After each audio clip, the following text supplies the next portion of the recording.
Hey guys, it's Dr. Justin Marchegiani here. Welcome to another live Q&A session, just in between patients. Got a hankering to connect with you guys here and answer some questions. So let's dig in. I got another patient after this, so we'll make it brief today. Okay, got a little lag there. Cool. So I got some questions already up. So let's dig in and see what is going on. David Cunningham wrote in, on an AI protocol, should coffee and chocolate beans be eliminated? Hey, David, I spoke with you just a couple hours ago. So regarding chocolate, it's one of those things where if you're not hypersensitive, I kind of allow it. If you have autoimmune issues, like lots of autoimmune symptoms, then I would be more careful of it.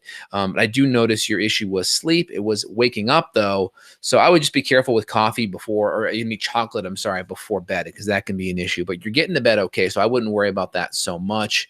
And with coffee, just keep it to organic, high quality. Again, your symptom presentation wasn't, overt autoimmune. So I'm kind of a little bit more looser on autoimmune recommendations for people like you. But if there's more autoimmune stuff, then cutting out the beans and the coffee is a good way to go. So hope that helps. I think you'll be okay. Just keep the chocolate down, within 2 to 3 hours before bed. Hey, Nora, hope you're doing well. Is it okay to rub the Lugol's Iodine Plus on the chest area? Yes, there's a couple other nutrients in that, fulvic acid, selenium, zinc, vitamin C. There's a lot of extra compounds in there as well. So give that a try. I think you'll do good with it. If you don't, let us know, and we'll find an adequate replacement. That's a good product that I've used for a while, and it has some extra nutrients in it, which are great.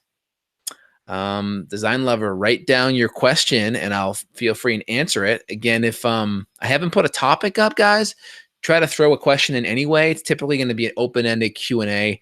If not, I'm going to try to put the topic up ahead of time so you guys know. So if it's just a live Q&A up there, feel free and just throw your question in, and I'll do my best to answer it. If it's off topic at all because I change my mind, then I'll just skip it. No big deal. Up in Smoke wrote in, I'm gluten-free. Can I still eat? Nice one. Blocked. Okay. Please, what's your input on black cumin oil, Nigella sativa? Can I take it for long term? Black cumin's great. I have no problem with it. It is excellent when it's mixed with cumin, with regular curcumin, like black cumin, or black pepper, and then regular cumin. I think black cumin may be similar to black pepper, but I do know black cumin and regular turmeric do mix pretty well. So I have no problem with that. It's a really good anti-inflammatory. No problem there. All right, cool. Any other questions, guys? Feel free and let me know. I'm going to dive in here on any Facebook questions.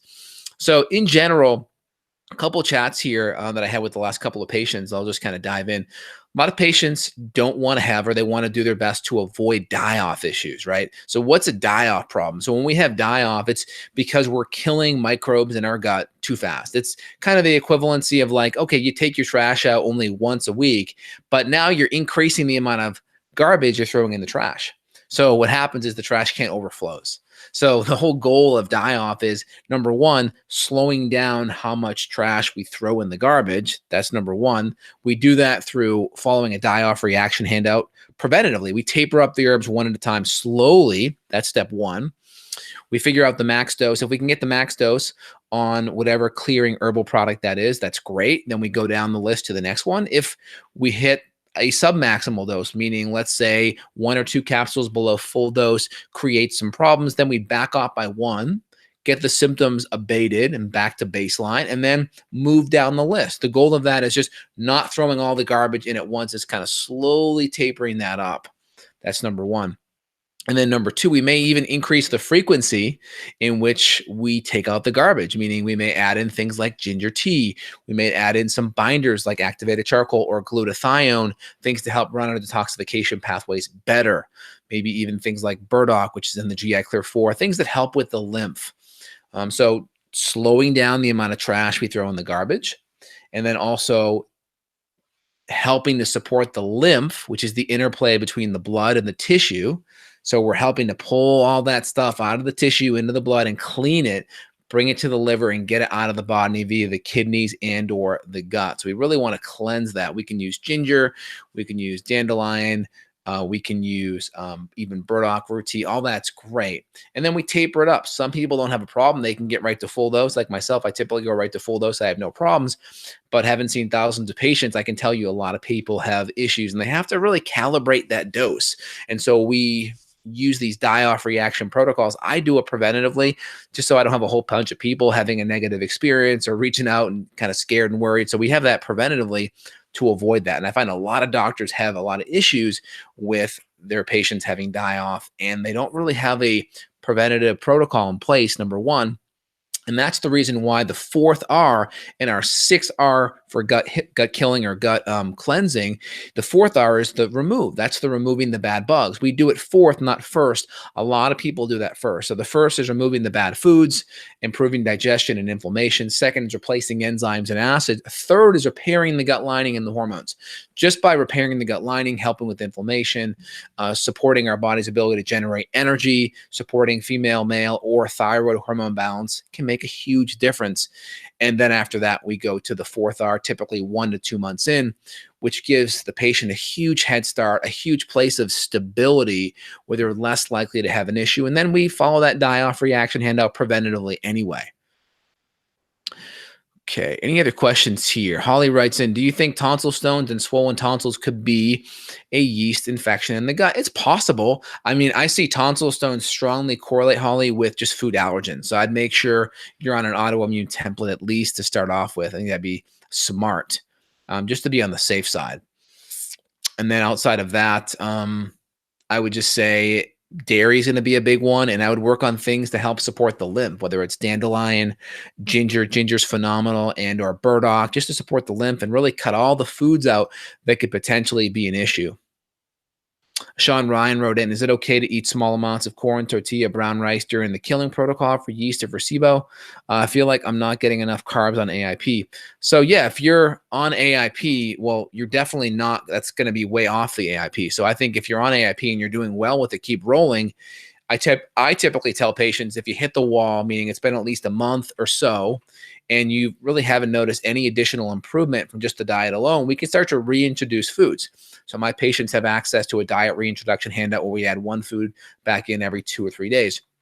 And so we'll go and we'll add in egg yolks before eggs, ghee before butter, one nut, one seed, one nightshade at a time, and we'll add some of these foods back in. So if we're getting good benefit on the autoimmune template, keep up with it. If you're kind of tapping out and you're plateauing and it's been at least a week and you're really not noticing any improvement, you should be working with your doc to do a reintroduction protocol and see how we add things back in. But I would not be going to those foods right away. I'd much rather do, if we're doing a reintroduction, white potato, squash, of course, sweet potato, which is already AIP approved, maybe plantains, maybe yucca, maybe turnips, maybe parsnips. All those are okay.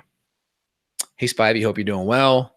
Mary writes in, any recommendations for good probiotics? Yeah, so in general, you kind of have your broad spectrum lactobacillus and bifidobacter species. These are the most kind of well-studied species. There's others in there like Infantis, and there's like Lactobacillus rotarum or ruderi. These are other kinds of strains that are very helpful. So in my line, that's my probioflora. We have a higher dose Saccharomyces, which is really good for improving IgA levels. It also helps with knocking down C. diff, which is great. And then I'll use a lot of sporebiotic strain probiotics for people that are especially more sensitive with SIBO or sensitive to fermentable foods. We'll do more of the spore-based stuff, but many can handle the probioflora. It works great, and it's also dairy-free too. Dee Dee writes in, after 3 years, I still can't tolerate organic range-free eggs. Huge brain fogs, more than wheat. Yeah, eggs can be a big allergen. Continue to pull it out. Work through the 6 R's of gut healing, and hopefully you can add those back in at some point. David wrote in, are there some seeds that are okay for AI? Not really seeds, similar to peanuts being called nuts. Yeah, you have things like coconuts. Coconuts aren't necessarily a nut. They're actually a drupe. So they're typically okay, but for the most part, yeah, continue to be seed and nut free while you're on the AIP template, with the exception of coconut oil. Did you write in about the egg post? Already did gut protocols according to the GI map. Yeah, it could just be an inborn allergen then. Could be an inborn genetic sensitivity. So just keep it up and keep it out, and every couple of months try adding it back. Be very mindful too of the egg quality, number one. Number two, when you add it back in, just come in with the yolks. Just do the yolks.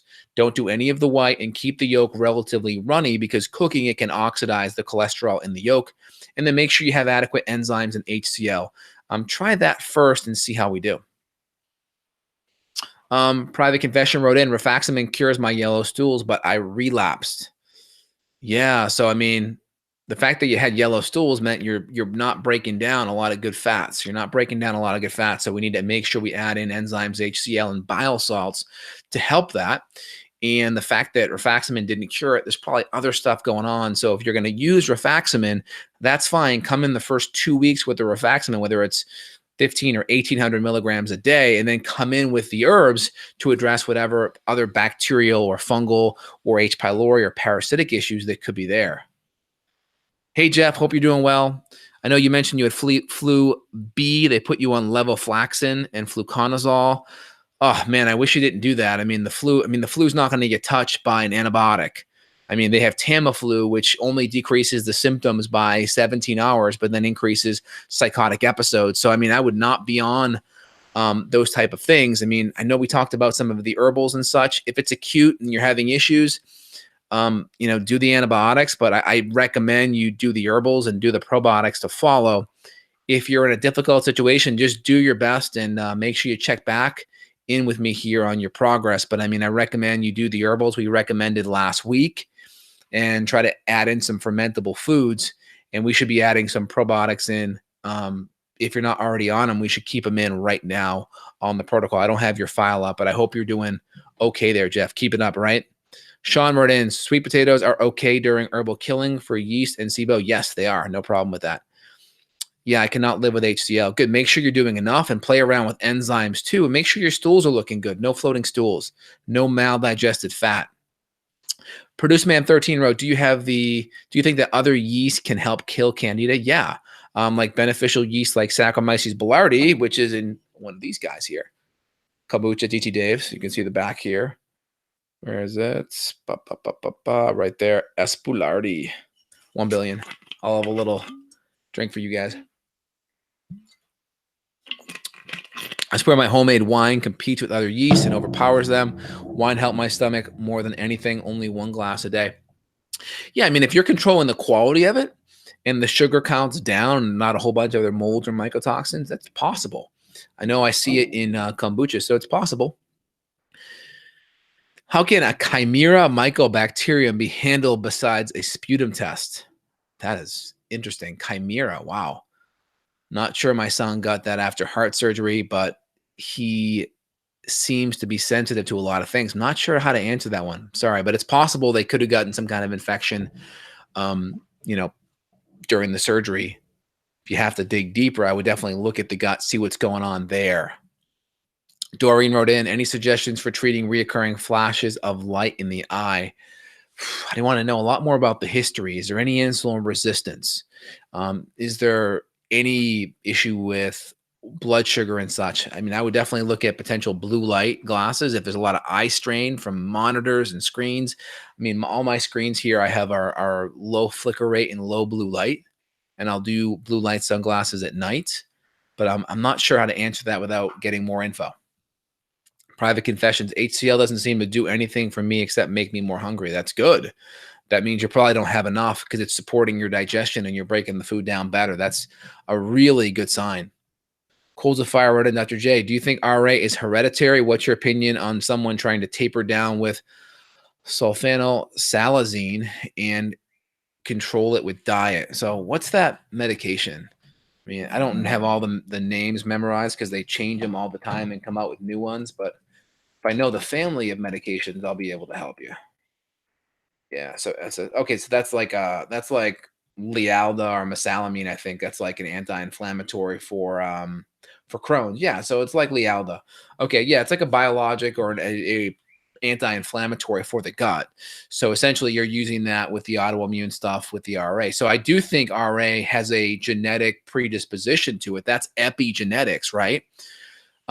So you can control the epigenetics, meaning you can control the stressors that may predispose you to turn that gene on.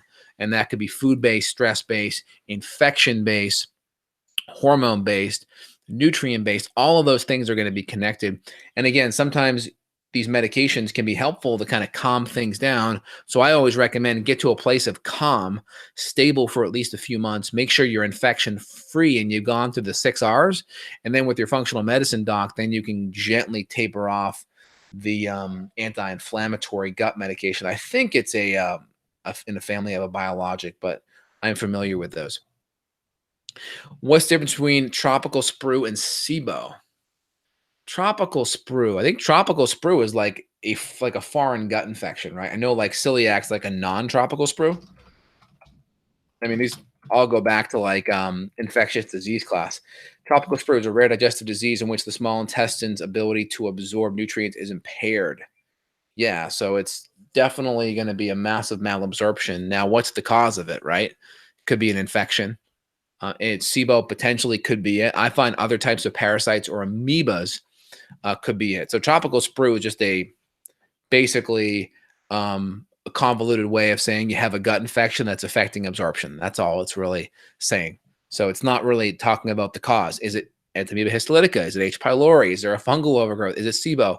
So it's possible for SIBO to be part of, I think, that tropical sprue or malabsorption. Jeff wrote in, and yes, a lot of psychotic episodes and die-off, so I will get the herbs and found out somebody took my CC, ran it up. Oh, so sorry to hear that, Jeff. Just make sure you're doing good on the diet. Make sure you're perfect on the diet. Make sure you're adding in some fermented foods, adding in the probiotics, and then gently nudge back on some of those clearing herbs. I'm surprised they recommended the antibiotics for flu B. Maybe they were just recommending it for the Citrobacter and the Klebsiella. Hope it helps. Gib wrote in, I have hypothyroid Hashimoto's. Is it possible to test thyroid tissue to determine if it's too scarred or fibrotic for autoimmune damage to be restored to normal function? Hey, Gib, hope you're doing good. In regards to that, I'm not sure. I mean, it's going to be invasive. They'll go in, they'll do a needle biopsy, and they'll see. My biggest recommendation is watch the antibodies. Try to get the antibodies to come down. Make sure while it's coming down, you're supporting your thyroid at the optimal level it needs to be at within the reference range. I know we're working on certain things together. Make sure the adrenals and all the other hormones are dialed in. Make sure you're going through the 6 R's. And then typically what I do is I just drop the thyroid hormone a little bit every month, and we retest and we monitor symptoms, monitor body temps. We can do a metabolic temperature test, and then we can also monitor the thyroid markers. But that tends to be the best way. I don't use those kinds of tests because it's not one, it's invasive, and it's going to be hard to do follow-up tests month to month because no one's going to do that. It's just too invasive, right? So that's why I like the more functional type of tests. But great question on that. Debbie wrote in, hi from Oz, swollen stomach, bloated and reflux, weak, nausea, cramps on left side. Oh my gosh. I would look at some kind of a gut infection and or food issue. So you got to go look at some of my previous videos on the 6 R's, removing the bad foods, replacing enzymes and acids, repairing the gut lining and the hormones, removing whatever infections are there. And there could be a whole bunch. 5th R, repopulation, reinoculation with good bacteria, 6 R, retest. Again, it could be really deep, but that's just kind of the overall baseline there. Andrea wrote in, hey doc, recently diagnosed with candida, no symptoms, but bad allergies, neurotransmitters, norepinephrine, epinephrine are low. I can't figure out what's going on in terms of root cause of these things. So I'll just tell you, number one, if you have a lot of gut issues, that's going to affect the absorption of a lot of nutrients. So that's going to put a bottleneck in those nutrients coming in, especially protein, which become a lot of your brain chemicals, right? Norepinephrine, epinephrine, they all come from dopamine, which comes from L-tyrosine, the phenylalanine, right? And then we have serotonin comes from tryptophan, and then GABA is going to be supported by a theanine. These are all important compounds that help you feel good. So if we have gut issues, that's going to be one component. If we have hormone issues, being a female, hormones have a major impact on mood. So if we're estrogen dominant or if our cycle's aberrant, right? Aberrant female's hormone cycle, we could have a week of PMS to boot. And then we could also have a lot of blood loss when you menstruate, which may make you anemic, and then more tired. So there's a lot of different moving parts to this, but definitely got to look at the diet, look at the gut, and look at the hormones, and try to start with the diet. And I'd reach out to a good functional medicine doc or myself, someone that you can trust that can work you through a systematic protocol. Debbie wrote in, thank you. I have H. pylori and candida, and I'm always on antibiotics. We'll look at it. All right, great. Yeah, you definitely want to get everything addressed from the root cause level. All right, let me go back here, y'all. Hold on. All right. What kind of diet should I follow while trying to get rid of infections? I typically start with an autoimmune template, but I customize things. Some patients follow a paleo or a low histamine or a low FODMAP. It really just depends on what's going on. How much is social anxiety on autistic behavior related to gut infections and malabsorption? Well, I think there's definitely a lot of brain inflammation regarding that, right? The more your brain's inflamed, whether it's from leaky gut, whether it's from excitotoxins like MSG or aspartame or food colorings or dyes or gluten, or just blood sugar fluctuations from too much carbs, not enough good fats and proteins, or just poor digestion and infections, all of that's intimately connected, right? So the more we can get the gut better, the more we're going to get the brain and the brain inflammation and the microencephalopathy or microencephalitis, the minor brain inflammation, we can get that down. Does candida cause cortisol to rise in an overgrowth state? I would say so because it's a stressor. It could potentially drive inflammation. You may see increased calprotectin or lactoferrin or alpha lysozyme. These are all inflammatory markers of inflammation in the gut. So if we have inflammation there, yeah, it's definitely possible we could raise up cortisol through gut issues. What's your opinion on RA being put into remission? My mother is trying to taper off the anti-inflammatory medication. She wants to try a natural approach, and any suggestions on a diet for her? Well, definitely an autoimmune template for sure, nothing raw. And then you want to work with a good functional medicine doc that can make sure we have other anti-inflammatory supports in there and then gently taper out the medication. But I recommend you want other natural anti-inflammatories, healing, soothing nutrients for the gut lining, and you want to have gone through the 6 R's before you do that. When was the last time you accidentally ate gluten or dairy? How did it affect you? Well, I actually had some dairy Monday night. I think it was Sunday night. I tried the Against All Grains. Danielle Walker, she's got a new pizza line that's out, and they do a yuca bread, and the yuca bread's phenomenal. It's a little carby, but it just tastes really good. It's really fluffy, and they do use a little bit of dairy cheese on that. My wife got it. I just told her next time we'll do the almond cheese. But I did okay. I think maybe I got a tiny breakout, but I mean, overall, I do okay with it if I keep it within my 10% kind of realm. Like if it's 90-10 and 10% it's out, I can deal with it. So I just keep it maybe 1 to 2 times a week. Like if I get a burger on the weekend and I get like an organic burger, I may add some like cheese and bacon on it. I just keep it. If I do 25 meals a week, I keep it in my 1 meal per week, so to speak. But other people that are more sensitive and it throws them off more, then definitely keep it out fully. Let's see here. Gabe wrote in, is panic attacks and anxiety attacks the same? How do clients describe how it feels? So yeah, panic attack, I think, is more intense. I think a panic attack does have a hallmark of extreme anxiety. I think anxiety is just more generalized, but I would say you could probably put panic and anxiety attack in the same category. Typically more extreme, you feel paralyzed, difficult to breathe. It just really debilitates you, where anxiety kind of may be low grade and more functionable, if you will. Design Lover wrote in, do you notice any patients that have had any issues using Stevia daily? The whole 30 diet eliminates Stevia, but I find it really hard to do. I mean, I typically only put Stevia in my treat. So it's not in anything that I consider to be a staple, but it may be in a treat, like a coconut unsweetened ice cream, or if I do like a Kavita drink, I'll have it in there. Just make sure the Stevia does not have corn in it. A lot of Stevia is sweetened with maltodextrin, and if it's not organic, you know you're getting maybe some GMO corn exposure. So try to make sure it's good, clean Stevia. You know, you can do the Stevia, what's the extract? Sweet leaf. Sweet leaf, you can do the liquid one. That's pretty clean too. But yeah, keep it within the 20%. I mean, if you put it in your coffee, fine. I just try to not make it an all the time, every day kind of thing. Irma Rosen, what's a good alternative to fish oil for those who are sensitive to cod, tuna, or salmon? You could always try krill. There's also calamari as well. Calamari oil by Standard Process, and a couple of brands have really good krill. Give that a try. Do you think anything of cryotherapy? I do cold showers every morning. I put a waterfall like thing in my, so we got like a triple head shower thing in my shower, and I put a big one in the middle. It's got a huge open drain, and I do a cold shower for like 1 to 2 minutes, and I just get super cold after my shower, and it's awesome. I love it. I think cold therapy is amazing.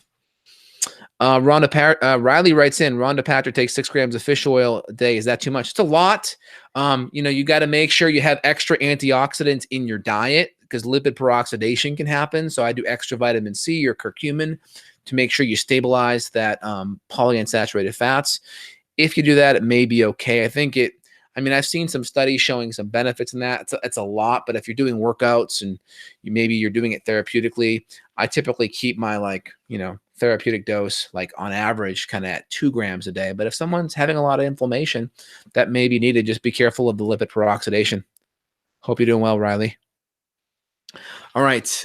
Is cheese daily good for you? I think if you're not sensitive to it, you've done an elimination, you added it in, and you keep it high quality, organic, pasture fed, I think it can have some amazing nutrition in it for you.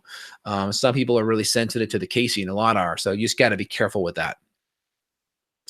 Would gluten exposure put you out for the day? No, but I would get brain foggy. I would get outbreaks. And for me, it's a cumulative reaction. It's not like a one-time thing. It's definitely a cumulative thing with me.